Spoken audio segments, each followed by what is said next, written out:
Hey, Bad Thomas here, and as you can see, little Annie, she's ready to work. Yeah, there, she's trying to keep my seat warm.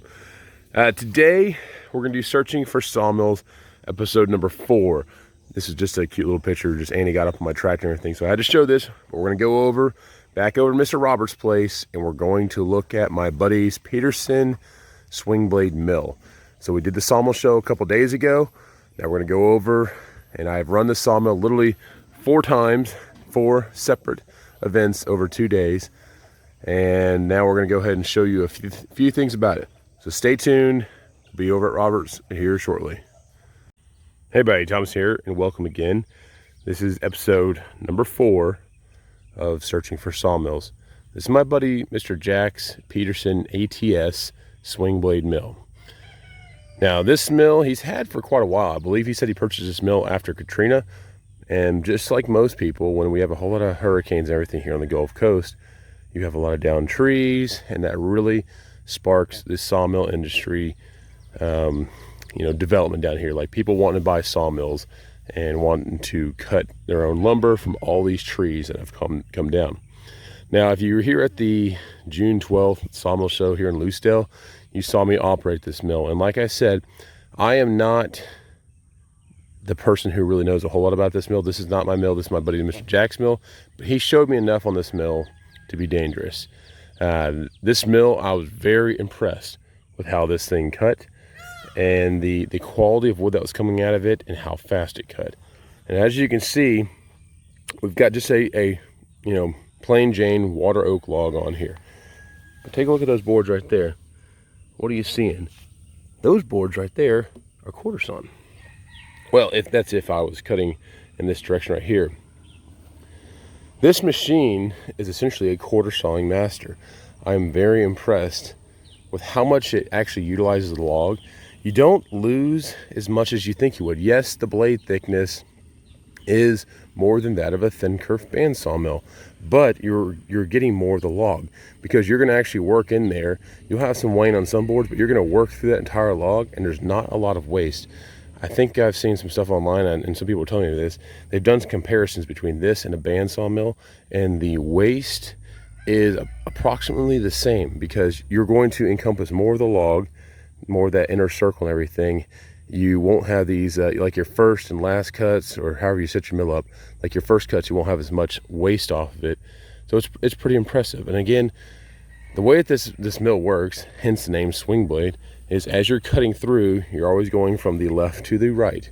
You cut through there, you take off. Either you can set it up 2 ways. You can set it up as a 1-man operation or as a 2-man operation. A 1-man operation is the way I have it set right here. So you'll put the mill on the far end because the operator station's on this side. You'll set the mill there. You'll do your first, so you'll go over whatever dimension you want, say 1 inch. You go over 1 inch, and then you go down your depth cut. Now the blade itself is turning in this direction. And so you're actually doing a reverse cut on that first pull back. Then you swing the mill head and then you go forward. Now that's a 1-man operation. The way I say it's a 1-man operation is because once you go through it, then you'll actually be able to keep the mill head there, take the board off and throw it off to the side. If you were doing a 2-man operation, you would do your first cut back here where I am standing. And you would do your first cut as your deep cut, so 1 inch over 6 inches deep, if you will, going that direction, the direction of the blade as it's cutting everything, which it's meant to cut. And then you swing it on the back side and you bring it back. But once you bring the mill head back, so if I had a mill head here, now in order to get that board off, I'd have to walk around or have to reach from the side unless you had a second person helping you. So that's one, I guess, drawback of this mill is which way you cut, and if you want to run a 1-man or 2-man operation, and the removal of the boards off of it. Another thing is getting the log to where it is. Now this log here, what we did is we set the 6x6s where they are. We set the log on top of it, wedged it in there, and then built the mill around it. Now once this log is cut, we've already got the mill and everything leveled out to where we want and everything. I wouldn't want to change that. So then we would lift the sides up as high as you can and try to roll a new log in.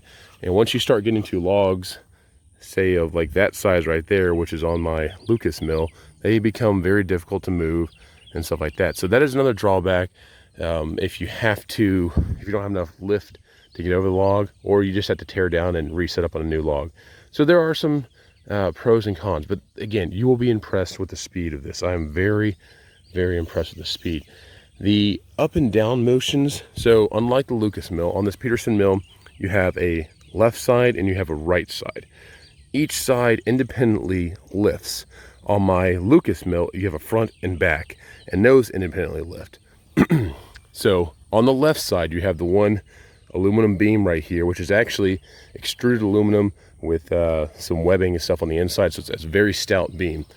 You have this spiral indicator right here, and I'm not going to adjust it right now because I want to finish where I'm cutting, but when I show the next level down, I'll show how to operate this. But pretty much you set the black line of this onto here where it says saw kerf, and when you go in the down direction, you're counting, there's 1 inch, there's 2 inch below there, 3, 4, 5, 6, and it's a spiral motion, and that spiral motion takes in consideration the kerf of the blade. So that's really neat, and it's actually really, really accurate. Working over here to the saw head, the left to right motion, everything, this is how you actually do this. Now so my last cut, I haven't moved anything since my last cut, and I'm cutting at 1 inch. So I'm gonna go ahead and take this over, right there. My scale right here, it's hard to see, but you can barely see a 1 right there at the top. This is set to 1 inch. So whenever I unlock the brake right here, I move my saw head over, there's 1 inch. Now I hit it a little bit hard and it moved a little bit, but roughly there's 1 inch. And I have found that to be very accurate. And as you can see, this is the 8-inch model, which means there's a blade that's larger than 16 inches, so you can get 8 inches of cut. And all you have to do is you adjust this scale right here, this member right here, you bring it over to say 8 inches, and then every time you move left, you'll be able to cut 8 inches. The swing head itself, it's almost like a locking cam gear. So you have little bearing right there, it locks in place, goes over, sorry my hand was in the way, and locks in place again. So pretty interesting movement. You can also go in that angle right there, I think. I don't know why they have it there, but the saw head's like a 45. That might be for observing something, I don't know. But the movement of this is actually pretty cool, and it does lock in place really easily. Aluminum construction with stainless steel, so you don't have to worry about rust. The frame again is aluminum. Oh, excuse me, the tubes are aluminum. A lot of the structure here is galvanized and everything, so very robust corrosion system, if you will, corrosion resistant system, I'll say. So what I'm going to do, I'm going to go ahead and get the engine warmed up. I'm going to show you again. Let me show you the blade, so you can see right there. Now that blade is going to be turning that direction. It's actually turning in a clockwise rotation. So as you see, we are doing a back cut going through this 6-inch depth cut right here. But when we swing it the next direction, I think we'll be going the other cut direction. I don't know, I'll have to look at it again because I confused myself looking at this. And those teeth there are actually able to be replaced. They're not insertable teeth. You have to solder those on there with some silver, but it's a pretty neat design. Now I will say this, you need to watch out for small critters, aka dogs and stuff like that, or any people walking around this thing. It is a very large blade spinning at a very high rate of speed, and you just want to make sure you have everything away from this mill when you're operating. The exhaust for the sawdust, I'll walk around over here real quick. The exhaust for the sawdust is pretty amazing how it puts it out there and how much it actually puts out there. So here's the exhaust chute right here. And we got a little bit of buildup from when we run it the other day, but not too bad. That exhaust chute, as you can see, it puts a nice line of sawdust, and it actually, as you can see, puts it on top of the log there as well. But looking over here, you can see it will throw. I've got sawdust, roughly 18 feet out from the mill. So yes, high rate of speed, blade turning, it will throw some stuff. Also, there's other pieces and parts that may fly off that way. Whenever you're cutting on a saw, you always want to make sure that people are standing clear of the saw, because there are chunks of wood, sawdust, everything else flying around. It was really neat being able to demonstrate this at the Sawmill show. I really did enjoy that. And I'm hoping you're enjoying this video. We're going to show some cutting this next, and we'll go from there. Stay tuned. All right, so now we have the machine warmed up. I'm going to go ahead and turn the water on. There is a water drip that does go on the blade and everything, and you'll see, I have it in frame here. You should be able to see the actual blade going through that and everything. And then I'll do a few angled cuts at this side here, and then I'll rotate to another, so you'll see multiple views. So stay tuned.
All right, now we have the water flowing. We're going to go ahead and continue cutting a little bit more.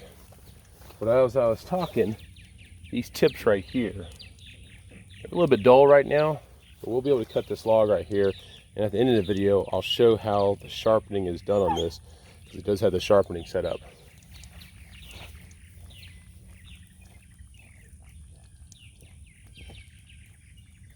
And as you can see, I just had to walk around the whole mill. That's one thing that I'm not 100% sold on, is the fact that you have to walk around the mill to get inside of it. And the whole reason why I'm running this thing in a single-man operation. In a two-man operation, again, I'd cut differently, and I'll show that as well at the end of the video.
It's a pretty neat operation. I'm still learning with this mill, but it's actually been a lot of fun to use.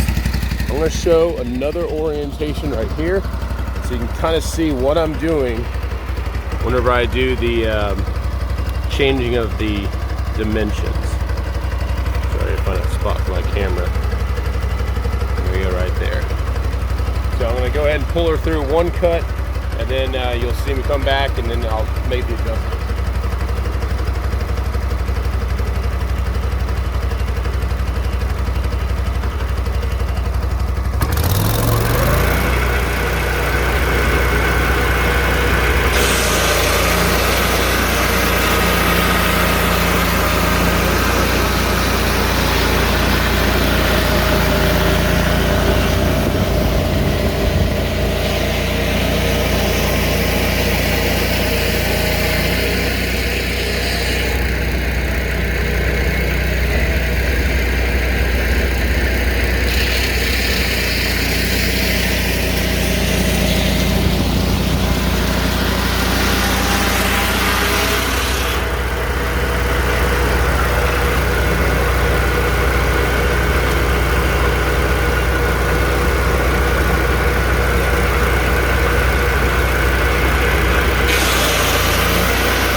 right, so we are getting towards the end of our board right here. So I'm gonna get one more cut because since I am cutting 6 inches deep,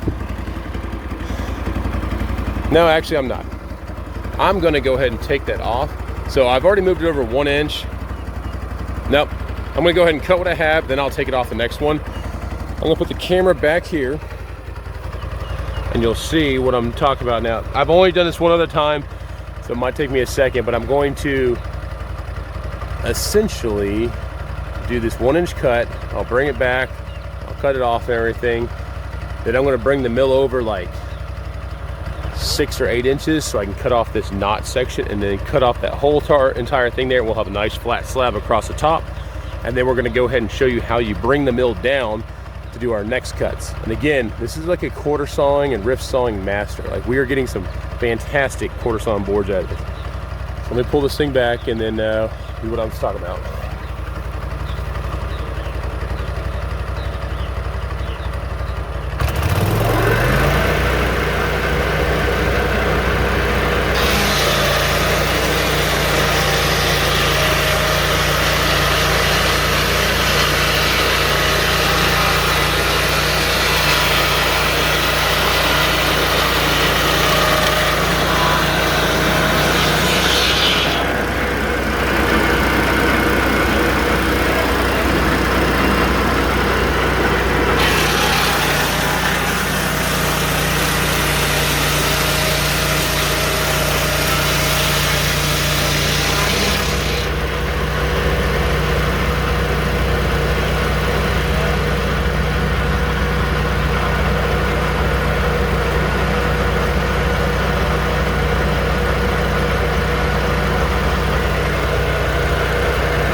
was doing there, it was actually fighting me because that was the weight of the board down there was impinging the blade.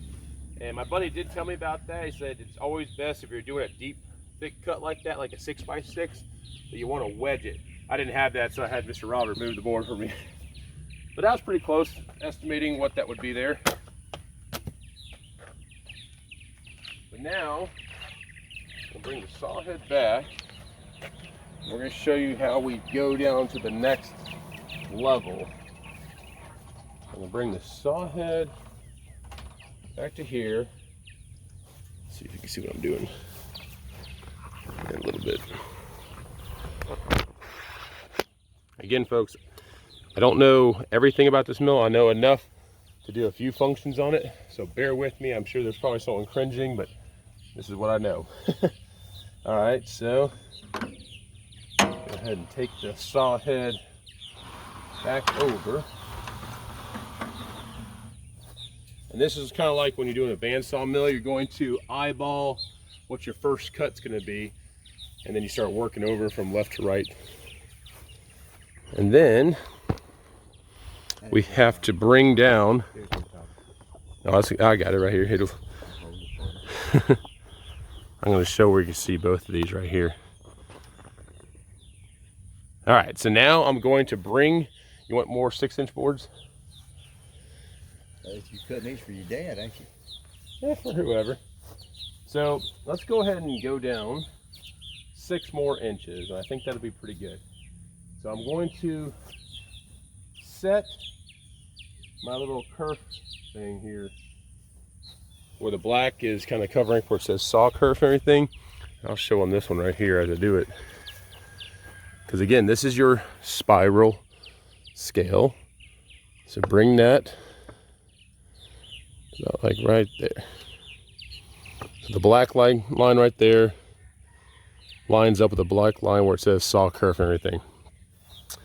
Next, what I'm going to do is I'm going to go ahead and put the little locking mechanism here on the mill.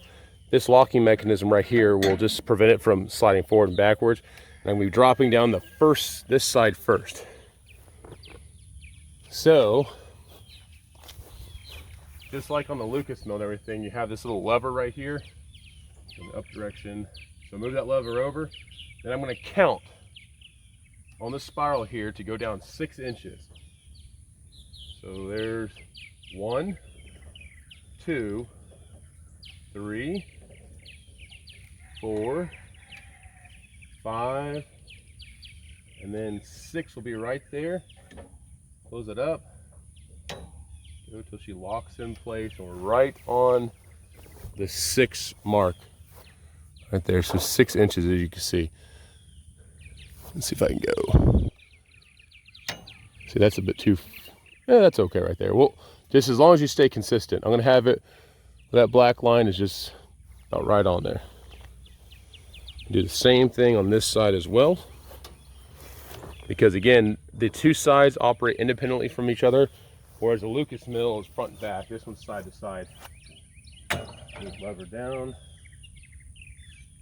And I need to go downward direction, counting 1, 2, 3, 4, 5, and then 6. So a little bit past it.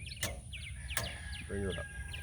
So now we have officially dropped the saw head 6 inches lower than what it was. Now we're going to line up with our first cut. Now I'll show you on the other side here.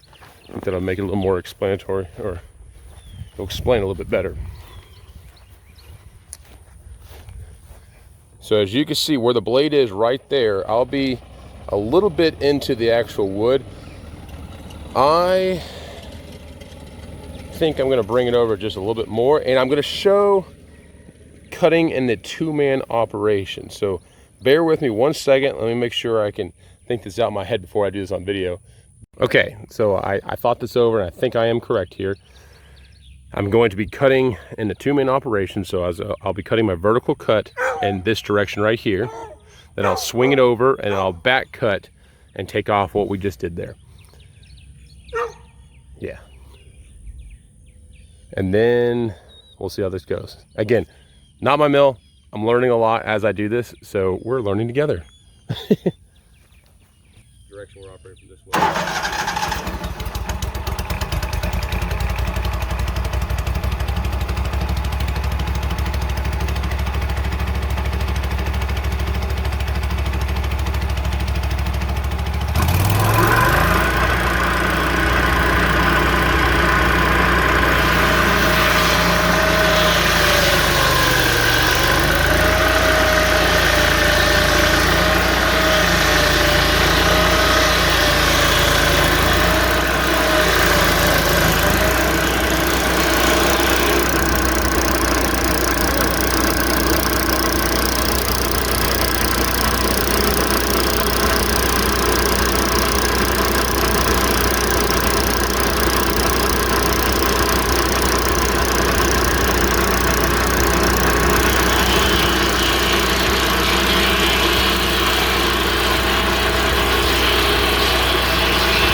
interesting because I haven't cut that direction other than one at a time, and it was actually pulling me through the wood, which means that my blade's probably dull and it needs to be sharpened.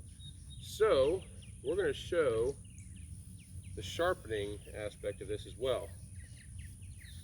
So I think that's the indication, is probably when it's pulling you through the log, it's probably dull. But that shows you though the two-man operation cutting. And again, I don't know a whole lot about this mill, but I know enough to make a few boards come off of it, and we can show you the cut quality too.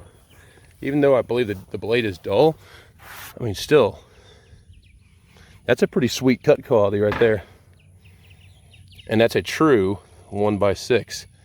We've got a pile of boards over there on the trailer, as you can see. So yeah, just bear with me 1 second. We'll go ahead and figure out the sharpening jig on this, and then we'll film some. Stay tuned. All right, folks, here is the sharpener itself. And again, I've seen this operated one time, so there's no better way to learn than doing it yourself. I think that's a pretty good motto. And something else I learned is it's probably not good to sharpen when it's this far down on the ground. It's also gonna make filming very, very difficult. Yeah, so I'm gonna crawl around here on the ground and get this thing set up, and we'll sharpen these teeth a little bit, and I'll show you what I'm doing probably after the second or third tooth, because I don't know what I'm doing yet. So stand by, here we go. Well, folks, Andy's gonna be barking in the background, but I think I kind of know what I'm doing. This right here, I was told, I think it's for a dampener to prevent the blade from bouncing around. As you can see, you have these lock nuts on here, and you have some set in Allen heads over here. You wanna make sure you have the lock nuts on the back of this, but that's all that holds us on. Is you've got 4 of those bolts there and everything. Now my buddy, to make sure that everything goes on and off easily each time, always adds anti-seize to those, because the other portion, the Allen heads, are again recessed in there, and that would be really horrible if those sheared off. Now again, I've only seen this one time, and I have no idea if I'm doing this right, but I'm close enough is good enough kind of thing. So here we go. You kind of want to make sure that whole face is hit there.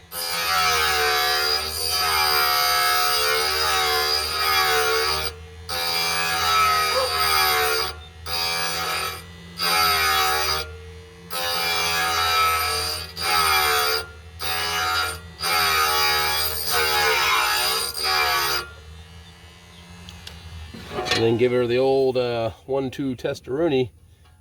That feels pretty sharp. And I can see a pretty clean face. Oh yeah. It does help to visually check your work before and after. All right, we'll do the same thing on this one. Hopefully this is showing up on the camera well enough. I think it is. This little bar thingy here goes to the hub. And then my pivoting head right here, I just first test it, make sure I'm gonna get a good sweep, and I will. Turn it on.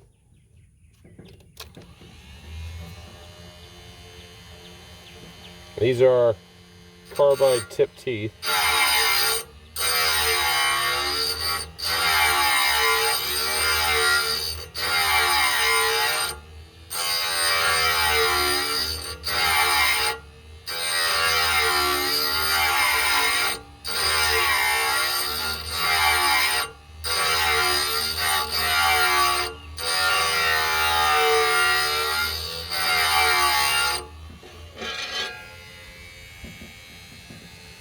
It feels sharp. Probably means it'll work.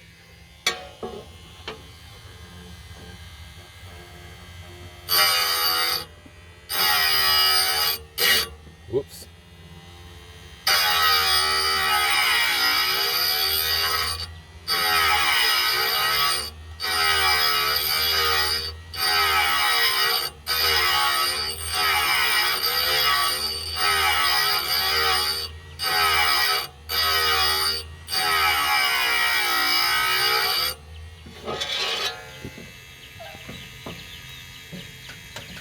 I'm fighting that compression of the engine.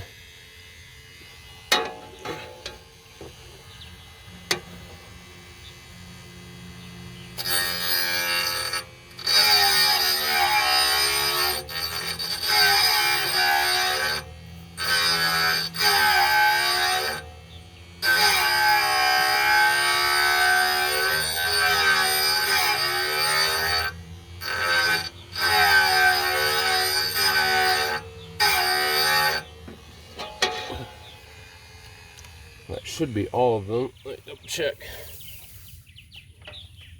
All right, so there are 1, 2, 3, 4, 5, 6.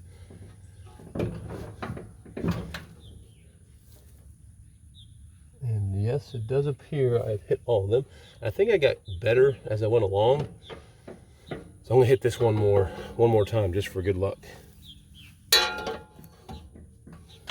Got better. Monty Python reference. She turned me into a newt.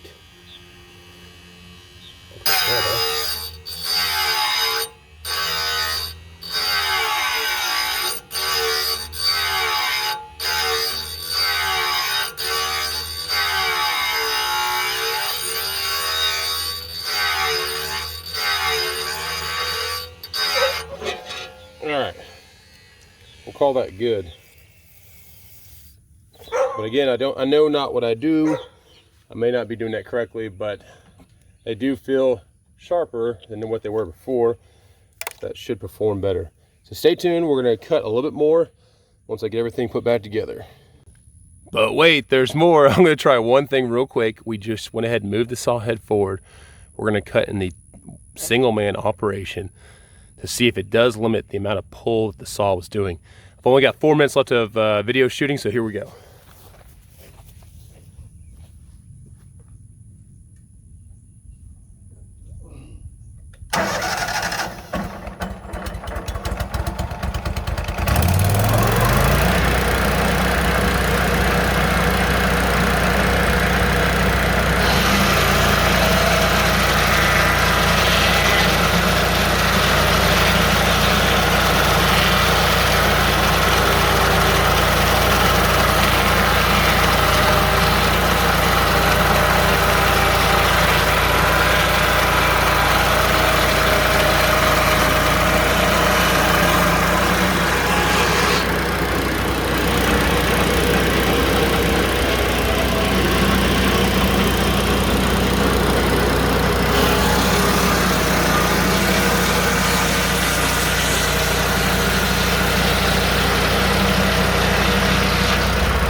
Yes, it did cut it a lot better.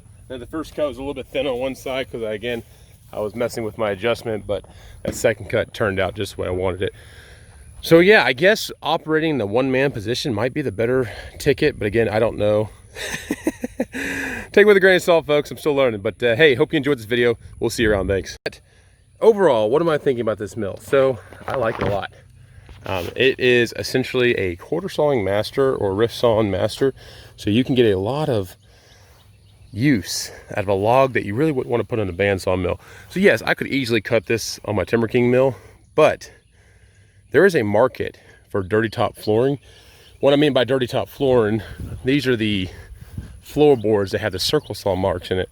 There's actually a market for that, and people do love the way those circle saw marks look because it gives it that old rustic barn look.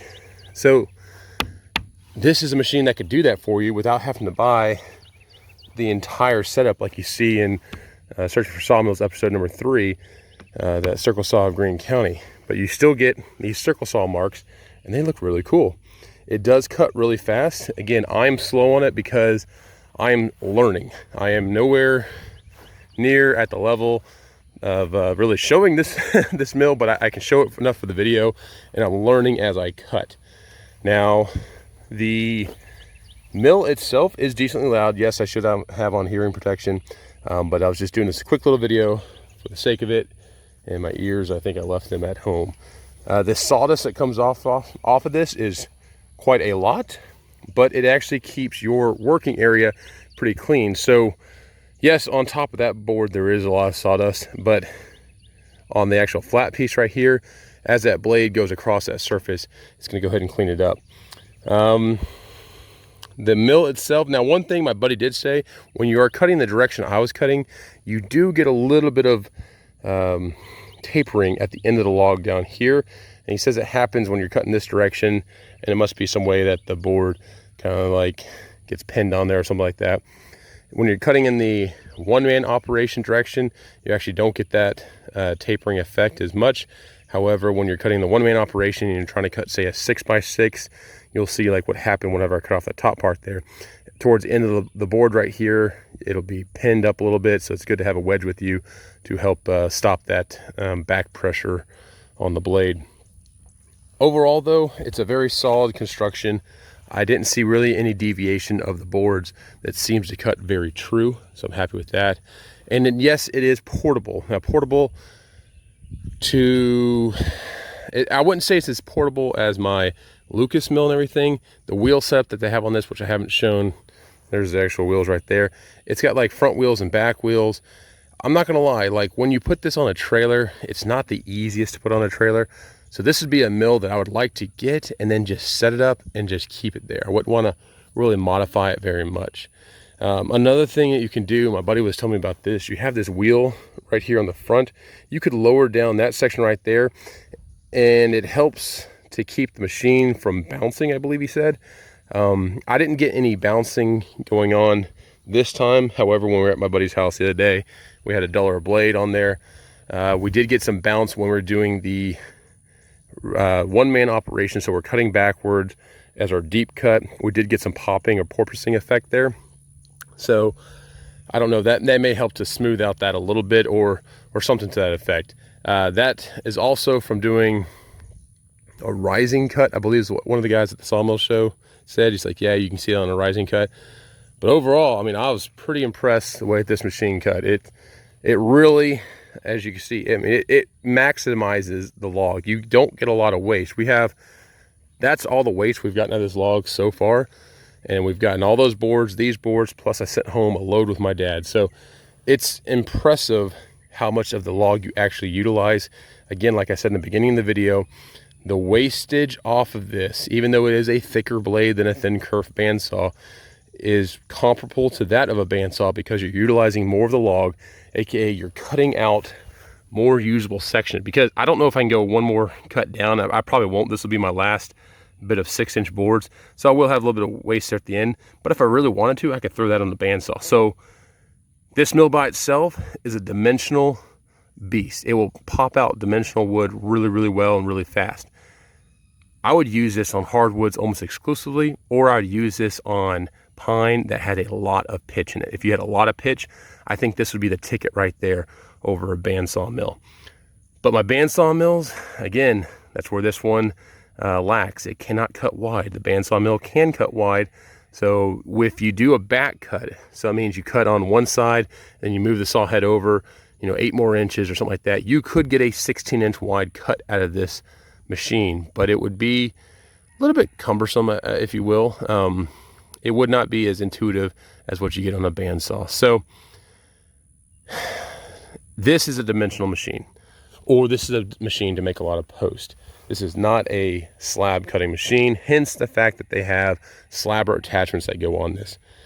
So in conjunction with a bandsaw, I think this would be a phenomenal setup operation if you wanted to handle the logs that were, say, too big for a bandsaw. That's actually, conversely, how this thing's actually better than a bandsaw, because you can handle like a pecan log like that one out there. This machine can handle that because you have the ability to work the width of your tracks with your saw blade. So yes, it doesn't cut as wide, but you can cut a larger log. So take that with a grain of salt. I'm very impressed with this mill, and we are going to be looking at other mills like this in the near future, because I do think they have a purpose in conjunction with a bandsaw. So if you like this video, please give a like and subscribe.